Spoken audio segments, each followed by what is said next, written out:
Hey, what's up everybody? It's your boy the Sixth Psychosurgeon, the Operator. Today's video is going to be about my review of Metal Gear Solid 5 The Phantom Pain. It's going to be split into two parts pretty much, not two separate videos, but I'm going to talk about it for about 7 minutes, or about 6-7 minutes about the campaign, and then I'm going to talk about MGSO, which is the Metal Gear Online. Now, one thing about Metal Gear that, that I really liked is I never really liked the original Metal Gears. The original Metal Gears, everybody's argued with me when I say this. They had this is my thought on it. The original Metal Gears, they were, they had very shoddy controls, like I don't know, like the controls were very wonky. The actual animations were horrible. Not to mention, I'm sorry. As I've said before, I'm still sick. So, anyway, as I've said before, one thing though that I really didn't like was the fact of the gameplay. The gameplay was really shoddy. It was really wonky.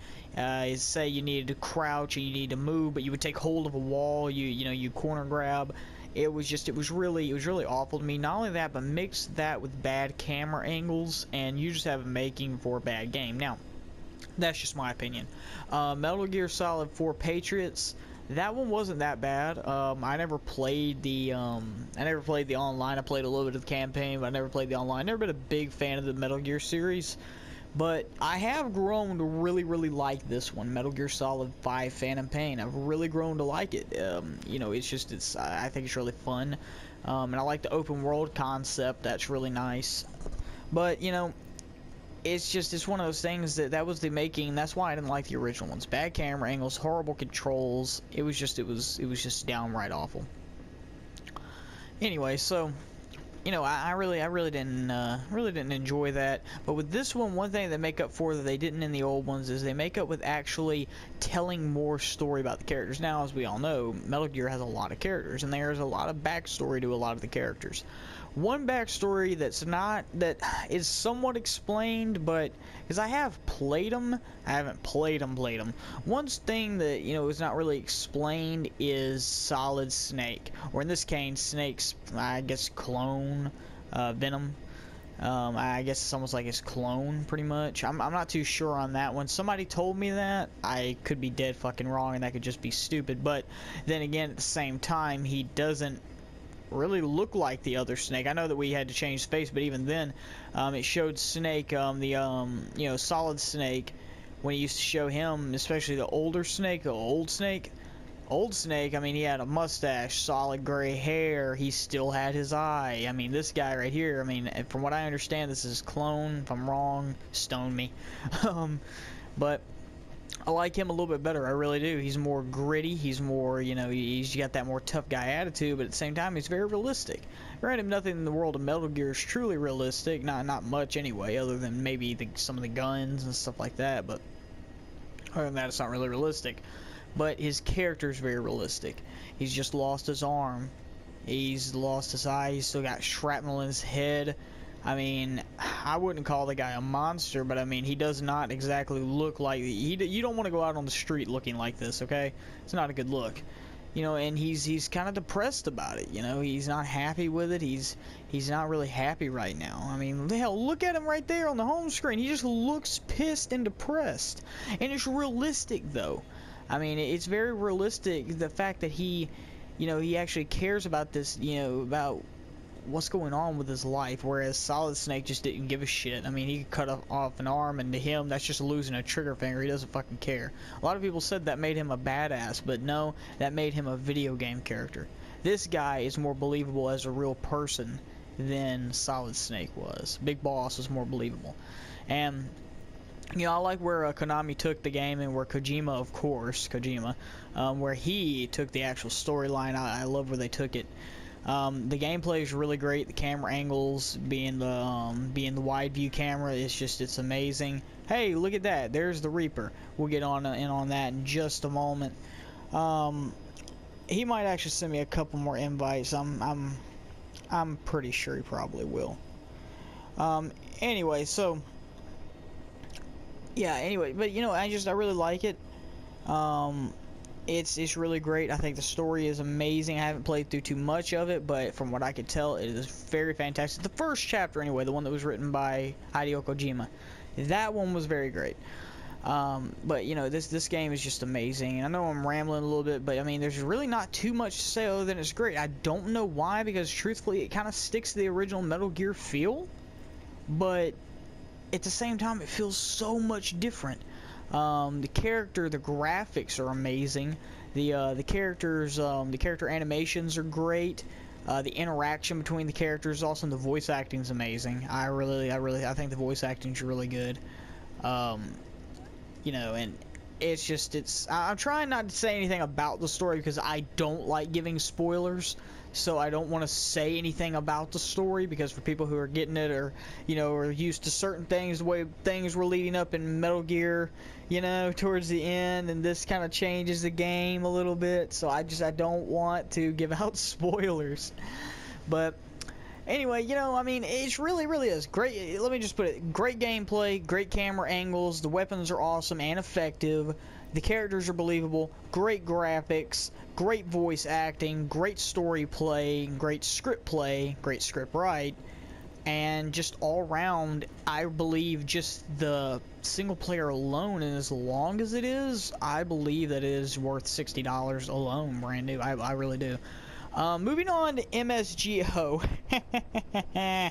MSGO, okay. So, first off, we have Metal Gear Solid Online. So, when it came out, Konami, which are dumbasses, sorry Konami, but you are. You let Hideo Kojima get away from you or fired him. Nobody really still knows the whole story, because it's coming from multiple sources saying this, that.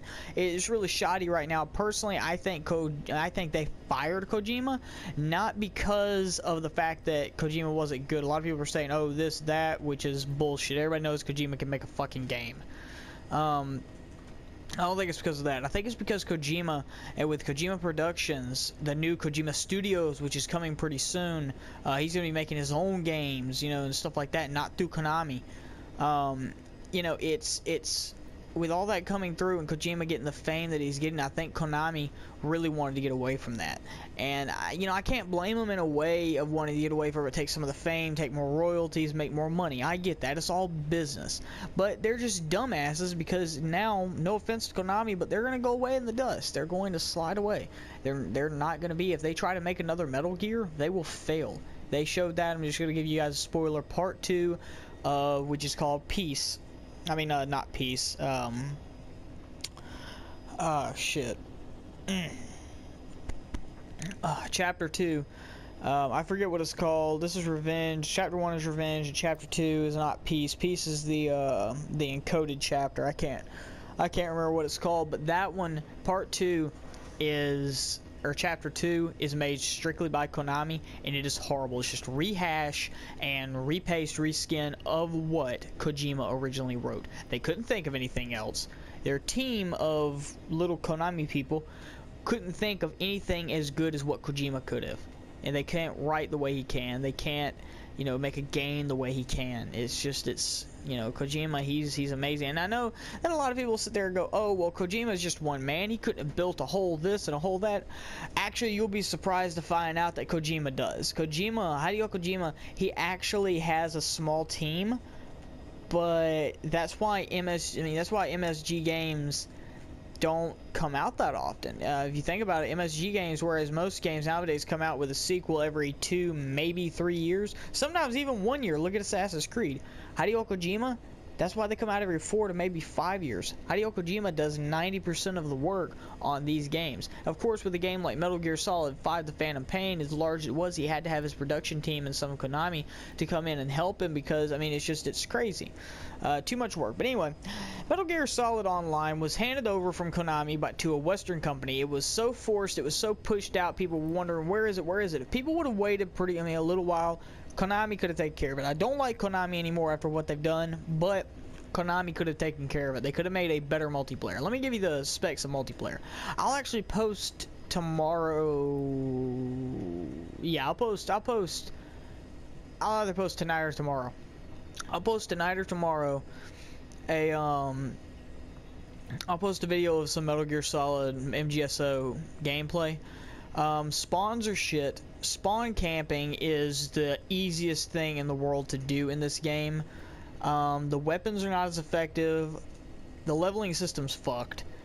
The glitches are real. The health sensors are real. The custom characters, or the I forget, I think they call them not custom characters, but the you can basically be Snake, Ocelot, multiple characters from the game. I think Kaz. You can be multiple characters, or Miller. You can be multiple characters from Metal Gear Solid, and even some of them are not even from Phantom Pain. They're from Patriots 3, 1. I believe you can even be Psycho Mantis. I mean, somebody said there you could be. I don't know if that's true. I don't think that would be true. I haven't seen it, but that's what I've heard, that you can find a way to be there is a way to be Psycho Mantis. So, you know, it's just bullshit. Snake has a rocket launcher arm. That's fucking enough said, okay? I mean, literally, his arm is a heat-seeking missile. It will track you down and kill you. There's no avoiding it. Unless he's a really fucking bad aim, which is very hard to do, considering that it's tracking. You know, the multiplayer is just shit. The servers are horrible. The game loading time is bad. You know, when you're trying to party up with people, most of the time it kicks you both out. You can only find matches typically in Bounty Hunter. You can find some on Com and some on Cloak and Dagger, but the problem with those matches are they're so laggy and glitchy. You would think that would be to the bigger lobbies, but it's actually not. To the smaller lobbies, they give the minimal servers they can. They give as small amount of servers as they can to that lobby, so it's fucked. Okay, it's just fucked. The graphics are actually not as good. Now, that's funny because a lot of people will argue and say, oh no, if this and that, and why does it look this way? It must be my console, it must be my TV. No. Campaign graphics, this is something that everybody's got to face. Campaign graphics are very, very, very different from multiplayer graphics. Multiplayer is not built into your disc. A lot of people believe it is. If you have a disc or even download it, you're downloading the coding to allow accessibility to it. You're not, I mean, the earlier games you did, nowadays you don't.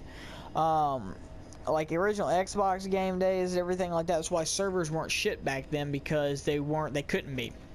Basically, all they were doing was feeding you, and you were just joining each other.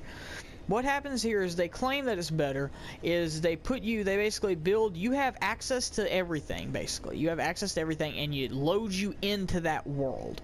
Versus, in the campaign, the encoding and the actual world itself is on your disc or in your drive. That's how the multiplayer works in Metal Gear Solid, to my knowledge.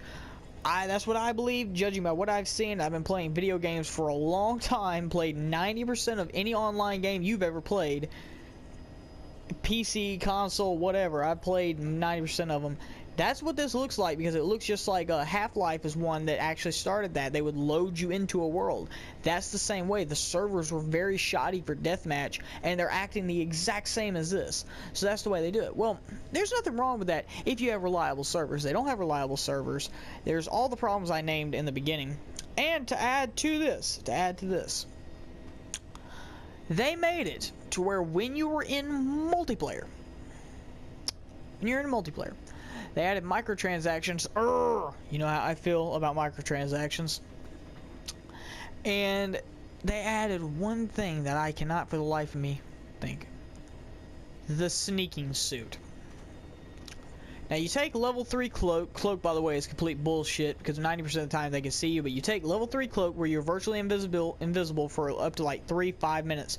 Seeking suit where they can't even hear you. They can't hear you nor see you. Have a suppressor. You don't show up on the mini map. You can sprint. They won't see you on the map. You can't do anything. It's unavoidable. And then mixed with a Fulton punch, that's just gonna take you right up. Give them extra points. The crazy thing is, this shit's common. Anyway, MGS, the Phantom Pain, 5 out of 5, 10 out of 10, 15 out of 15, whatever. 100 out of 100. Amazing campaign. MGSO Online, Konami, do better next time, because we know you're going to probably come out with another fucking one. Do better next time. That's all I got for you guys tonight. This is your boy, the Sixth Psychosurgeon, the Operator, here on the MBK channel. Thank you for tuning in, and I'll be out.